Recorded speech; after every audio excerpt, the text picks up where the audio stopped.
Westwood is an historic district that is filled with homes that were built with meticulous care. It's just a lovely neighborhood to walk around, and whether you live here or not, and to look around.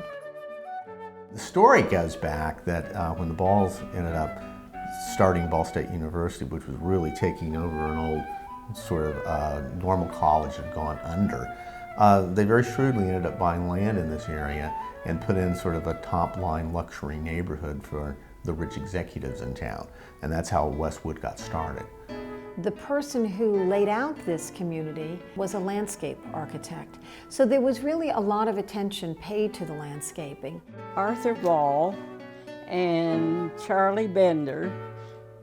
Charlie Bender was a developer, and they decided to plan an area which would be close to the, at that time, Ball State, which was just barely getting started.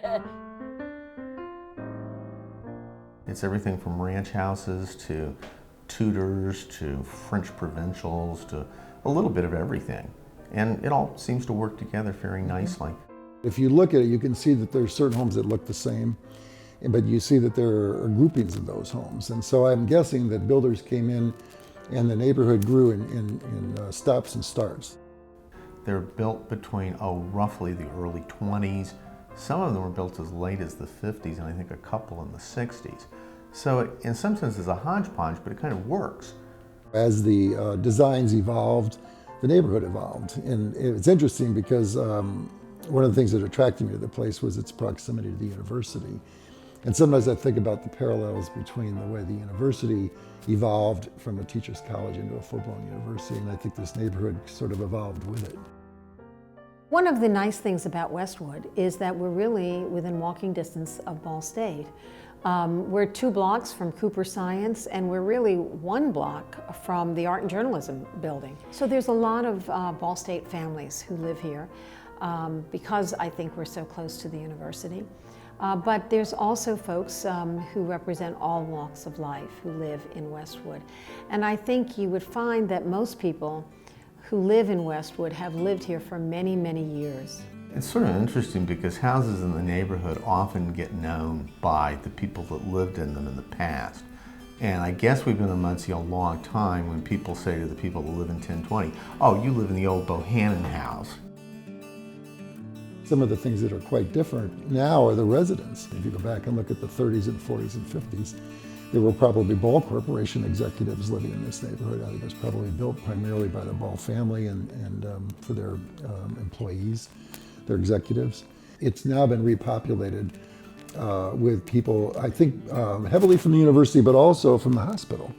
Plenty of physicians and administrators from Ball Memorial Hospital in the neighborhood as well. It is the architectural style of the homes and the landscaping throughout this very mature community that give the homes their character. Well, I love the trees. I love the nature out here and the birds. I love the design of Westwood, the way the streets curve and come together. And I think the beauty of the lots is important to people. In a long-established community like this that was developed really in the 1920s, you have mature foliage. I think there's a real interest on the part of just about everybody that lives here to maintain some of the green and the natural beauty of the neighborhood. That certainly was very appealing to me as well.